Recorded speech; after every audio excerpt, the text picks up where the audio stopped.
నమస్కారం. నా పేరు శ్రీరామ్ శర్మ. హిందీ పాపులర్ యాక్టర్ జాకీర్ షరీఫ్, అతని పేరు తెలియని వాళ్ళు లేరు, ఆయన గుర్తించిన వాళ్ళు లేరు. అతను ఢిల్లీ హైకోర్టులో ఒక రిట్ పిటిషన్ ఫైల్ చేశాడు. తన పేరును, తన ముద్దు పేరును, తన నిక్ నేమ్ను మిస్యూజ్ చేసుకుంటూ, పబ్లిసిటీ ఇచ్చుకుంటూ సంపాదిస్తున్నారు, ఇట్లా చేయడానికి వీలు లేదు అని చెప్పేసి రిట్ పిటిషన్ ఫైల్ చేశాడు.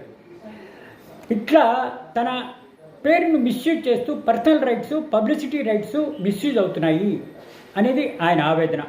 తన ఫోటోలను, వీడియోలను తన అనుమతి లేకుండా ఈ విధంగా మిస్యూజ్ చేస్తూ పబ్లిసిటీ కోసము, అడ్వర్టైజ్మెంట్ కోసం యూజ్ చేస్తున్నారు.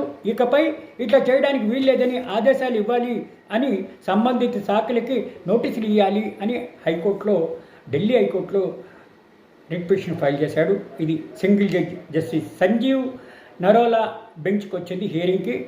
ఈ విధంగా అడ్మిషన్ అయింది. ఈ లోపల నోటీసులు కూడా ఆర్డర్ ఇవ్వడం అయ్యాయి. తన పేరును, నిక్ నేమ్ను జాకీ అని, జగ్గు దాదా ఈ విధంగా మిస్యూజ్ చేస్తున్నారు, కొంతమంది వాడుకుంటున్నారు. ఇట్లా లాభసాటిగా తన వ్యాపారాలకు వాడుకుంటున్నారు కాబట్టి ఇట్లా చేయడానికి వీల్లేదు అని ఆదేశాలు ఇవ్వాలని ఆయన ఆవేదన. ఢిల్లీ హైకోర్టులో ఈ విధంగా రిట్ పిటిషన్ ఫైల్ చేశాడు. ఇట్లా అడ్మిషన్కి వస్తుంది. ఇది ఏమవుతుందో అతి 2-3 రోజుల్లో వస్తుంది. వేచి చూడాలి. Thank you.